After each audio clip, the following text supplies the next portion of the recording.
something along the lines of test. Okay, looks good. Let's go. Assalamu alaikum. What's up? Ya hayallah wa sahla ya marhaba. So today, as you can see, I'm going to speak in English. Something I'm not very used to, but hey, let's give it a go. So, what are we going to talk about today? If you remember, the last video I posted was Q&A. And one of the questions was, I don't think I even read it out, it was about my conversion. And I thought the best thing to do, to be honest, would be to answer the question in English, because that video I did in Arabic. So I thought this question I was going to answer in English. And also, because I want to kind of take my sweet time in answering it, to do a sort of separate video. Let's go.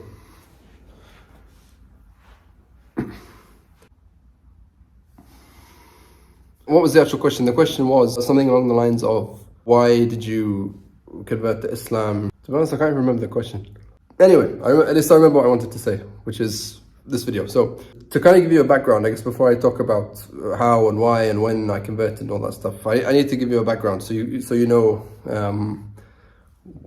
kind of how I was before, what my thinking was and all that stuff. I was an atheist, to be honest. I grew up without religion. And I know for a lot of people, especially people based in maybe Europe and the UK and places like that, the concept is not so strange. But I know a lot of people find that hard to believe. I mean, I was obviously born in the UK. I was raised in the Gulf. And as you know, British society is not very, it's not particularly religious. You know, most people are, at least we can say, agnostic, if not atheist. You know, a lot of people are atheists. So I grew up without a religion, I guess is the best way to say it. When I was young, I remember hearing about God, and I knew there was a God. Everyone, you know, people would talk about God. You know, this is when I was, what, 4, maybe 3, 4, 5. I didn't really know about, even maybe 6, 7. I didn't really know about religions like Christianity and Islam and stuff like that. You know, we moved to the Gulf when I was 5, and I always remember something that was like, it's always one of those moments that I remember, which is when, right before we left the UK to go to move to the UAE, my dad sat me down. He said, "See, Oliver, where we're going," and I didn't really have, I was 5, so I didn't really have, I didn't really understand, to be honest. I just knew that we were moving somewhere else, somewhere far away. I didn't have any idea about what people would look like or how they would talk or what their religion would be. My dad said, where we're going, people don't call God God. They call God by another name, which is Allah. And I guess being an innocent kid, I said to him, well, why hasn't anyone told them that they're wrong? And that was just, I suppose, the innocence of me being a kid. From the age of 5 onwards, really, I lived in you can say, a religious society. My friends were mainly Muslim. I had friends from all different backgrounds.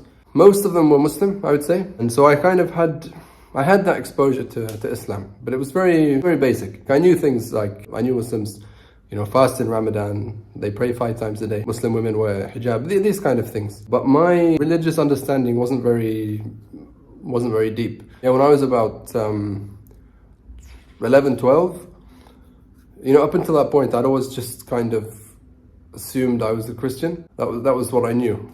It was like, okay, he's a Muslim, he's a whatever, I'm a Christian. I didn't really know what that meant, because we didn't have, you know, it wasn't a religious kind of household. We didn't have, you know, we'd go to church, for example, for Christmas, so once a year.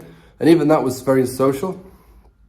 You know, there wasn't any, from my memory anyway, there wasn't really much religion in there. My understanding of what religion was purely based on that experience. I guess I would say on that version of Christianity that we had as I suppose, as a British family. Because I know people might not like the way I say that, but I'm simply talking about my experience. So my experience with as I say, the version of Christianity that we knew. By the time I was about 11 or 12, I became familiar with the idea that some people didn't believe in God. And I sort of went with that. I said, okay, yeah, that makes sense.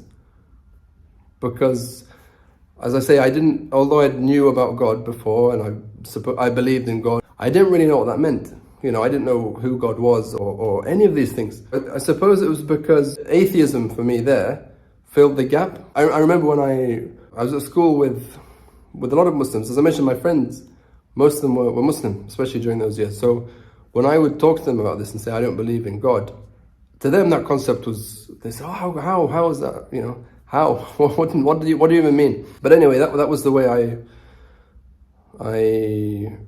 that's what I saw was correct. I had an opinion of religion purely based on my personal experience, and I kind of painted all religions, Islam included, with the same brush. So I got older and older, and I was an atheist. I remember at one particular point in time when I was probably, say, between the age of maybe 14, 15, all the way through to maybe till 18, about 14 to 18, I became quite, what's the word? A very, this is my problem with English sometimes. Like, extreme atheist. I wanted everyone to believe that there was no such thing as God, or the way I saw it back then was to understand and to realize that God didn't exist. And I hated all religion. I didn't differentiate between any religions. I just didn't like the idea of religion. And I said the world would be better off if there was no such thing as religion. People would be better off if they didn't believe in God. So that was my thinking. And as I say, these ideas were shaped primarily by the fact that, I guess you could say, shaped by the religious vacuum that I was in. You know, those years I was living in a Muslim society, but I was distanced from the religion. You know, as I say, apart from the prayers and fasting and those type of things, I didn't really know about the religion or have any close exposure to it. You know, despite having Muslim friends, we wouldn't really discuss topics of religion. So, you know, I guess there was a barrier. When I got to the age of about 18, I moved overseas after I finished high school. I went to America, and after about two and a half years in America, I went to the UK. And something I noticed was, coming from a Muslim country, people were really intrigued. Firstly in America, as I say, I was first in America.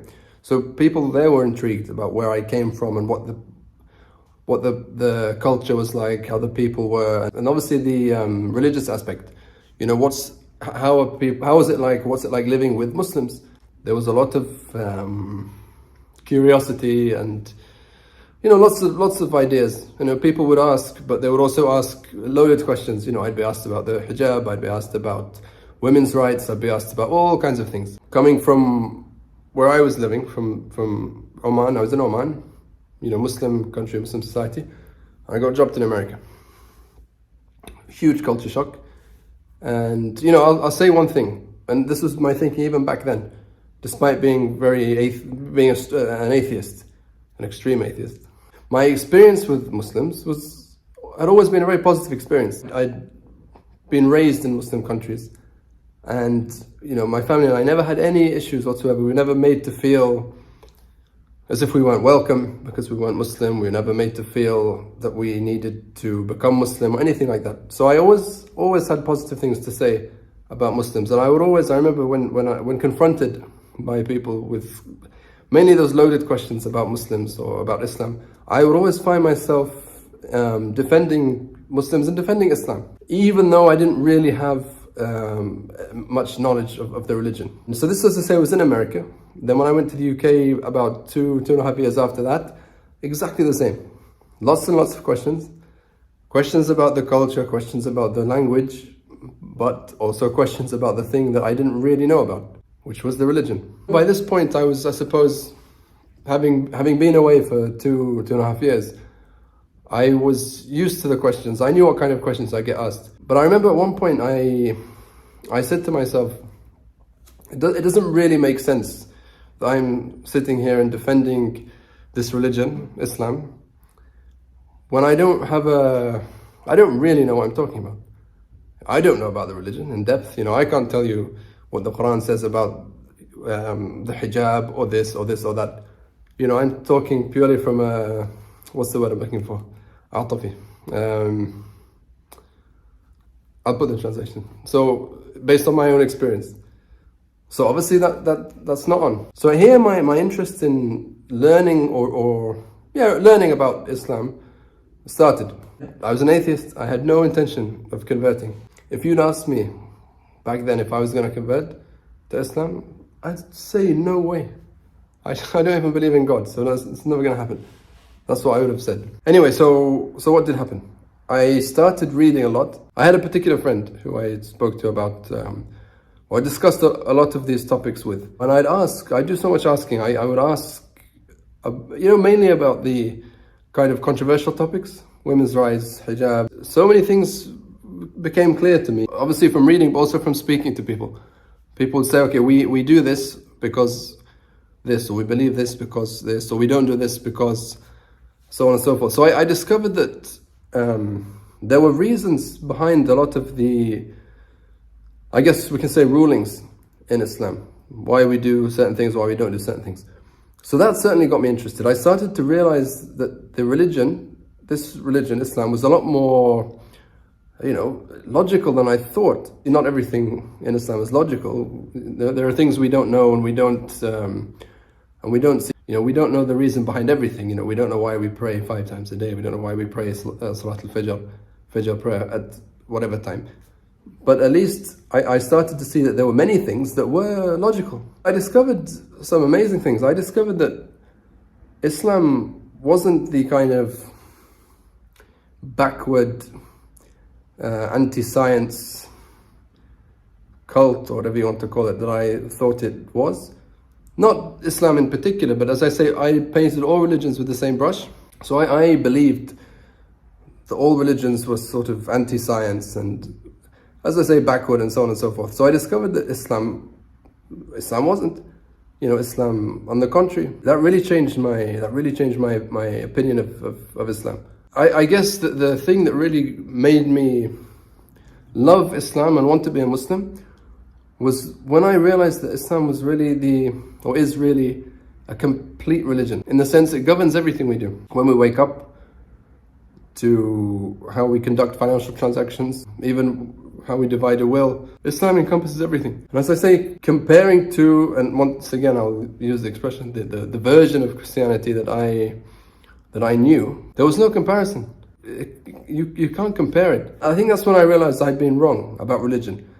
And this was probably a good 2 years or so into my journey, if you like, my journey to kind of learning about Islam. And I got to a point where, as I say, 2 years, maybe 2.5 years in, I said, okay, I really want to be a Muslim. I genuinely wanted to be a Muslim. I got to a point where I really loved Islam. And I wanted to be a Muslim, but I wasn't. Because I still didn't believe in God. And I got to that point where I said, I wish I believed in God so I could be a Muslim. And I've been talking for a long time now. So I don't know. Okay, I'm going to stop here. I think my actual conversion story needs it needs me to dedicate a video of its own to that topic. No, I'm joking, I'll continue. So what happened was, as I say, when I was learning about Islam, when I started to try and learn more about it, I had friends and people, but in particular one friend who I would speak to and ask questions to and discuss things with. So that friend, I remember one day out of the blue said to me, I'm going to say this honestly, Oliver, and I've never said this before. He said it's a shame that you're not Muslim. That's what he said. And I actually answered him back. I said, you know something? I wish I was a Muslim. I want to be a Muslim. I said, I want to be a Muslim. I love Islam and I want to be a Muslim. And he said, so what's holding you back? And I said, there's one thing. He said, what's that? I said, I still don't believe in, or I don't 100% believe in Allah. And he said, he kind of laughed. This was on WhatsApp. He said, okay, I want you to do something. So this was 2014, it was a few days before Ramadan. So he said, I want you to fast. Try fasting. I can't remember if he said try one day or just, he said try fasting in Ramadan. So I said, look, I'll try. He said, just try. So I said, okay, I'll try. And I did. I fasted the first day of Ramadan, honestly, way more successfully than I thought I would. You know, I kind of, if I remember correctly, I got a bit thirsty in the morning by about 10 o'clock, 11 o'clock. And then that kind of went away. And by the afternoon, late afternoon, evening, before the breaking fast, I started to feel a bit hungry. But it was honestly not that bad. And I continued. I fasted the second day and the third day and the fourth day and the fifth day and so on and so forth. And it went surprisingly smoothly. About 2 weeks in, 2 weeks into Ramadan, I was still fasting, I was still going strong. I remember I was talking to somebody. I can't remember how, but I made a reference, I think, to the fact that I was fasting. And they said, oh, mashallah, you're fasting, that's really good. And then they kind of said, so are you Muslim? And I don't know, I answered and I said yes, even without thinking. I didn't pause and think. I said yes, I'm a Muslim. I don't know, I knew that was the right answer. I'd become a believer. And I guess what it was that day, I don't know how, but I woke